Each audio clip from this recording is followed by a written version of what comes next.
60 yıl elek, 61 yıl elek. Tatar kızları kimsetilgen, istelegen Tatar meşritleri yandırılgan. Kitaplar, bizning medeni mirasımız yokka çıkarılgan. Bundan 460 yıl elek başlanıp gitti Tatarның vatanı için kreşi. Qaragız bu yıl hatırgını biz kaya ötkərəmiz. Koman Kule yanında, Komal tiyatrında yanında. Tatarlarını kapat. Bulak yanına kuvup çıkardılar. Üzü vaktinde Kozan olgandan soң. Kozanның tügi yanına Tatarlarga, Hametlerge kırıga yaramagan deyip yazma atırgan. Bugün de tarih kapatlana şemeget. Bugün de bizni yeri maydandan kuvup. Bizning yirishimizni Kremlga halde ruxsat etmişe.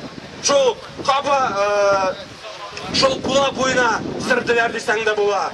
Aziz din kardeşlerim, 1552 yılda biz özümüzün müstakillerimizni yoğalttık. Kul Şerif Hazretlerimiz, anın şakirtleri, yana bir köp din kardeşlerimiz şahit bulup gittiler. Allah Rabbul İzze alarının ruhlarını şad kılıp, ağır toprakların çingileytseydi. Yağmur gününe karamışa, salkın günge karamışa, tukta eli hatır günü bitti. Uzgan tarihimizni biz aldında tutup, isimizde tutup, şuşu özümüzün vicdanımızga yerip, vicdanımız bir kodik şuşunda jıyılışıp durganda. Ya Rabbim Allah'ım şuşup Allah'a bulgan imanımız, vatanımızga, dinimizge, milletimizge karata bulgan muhabbetimizin delili bulup dursaydı ya Rabbana. Yazmış olup bel cingülerden yine tırmayıp, cingülerde kişire halık değil. Lakin bu azanın yığılığı, azanın hareketi, bu bizning millet yazmışında kızganıç ki halitkiş bir cingülü bulgan.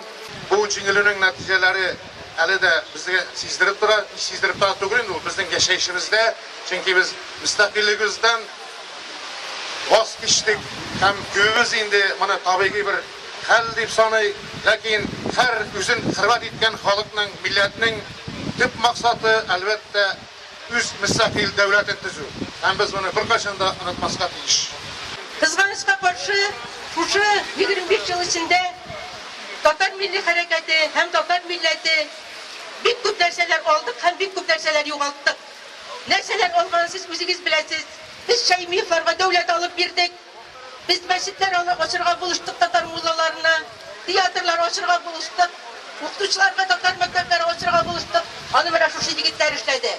Onu Tatar milli hareketi işledi meşitlerde kudup yata. Onu Kreml'lerde açlıklar iğlaydı, meydanlarda açlıklar iğlaydı biz işledik. Ama lakin bizim yoğaltılarımız da çok buldu. Biz nerse oldu, onun kubisi hazır kağızdakine kaldı. Yok bizim devletimize mehmetler. Yok. Tataristan için biz kürersek de, Tataristan başında, Tataristan yetekçiliğinde biz dilegen kişiler oturmadı hem oturmaydı. Bana elbette bugünkü günde en ağırı üç Tatarıma karşı süzeydi. O elikte şulay bulgan. Süyünbike Kul Şerifler zamanında, Şah Haliller zamanında da şulay bulgan. Süyünbike'ni verip civergenler. Kul Şerif Hazretleri kuluna Kur'an kılıç tutup şehit gitken. Şah Halil özü de sonundan muyun ayak astına gitken. Batır Şah'ın özü bizim Tatarlarımız tutup bergen. Bu elikler şulay bulgan, Hazretler şulay bulgan. Ağır Tatar'a karşı süzeydi. Ama lakin aytmışı da bulmayın.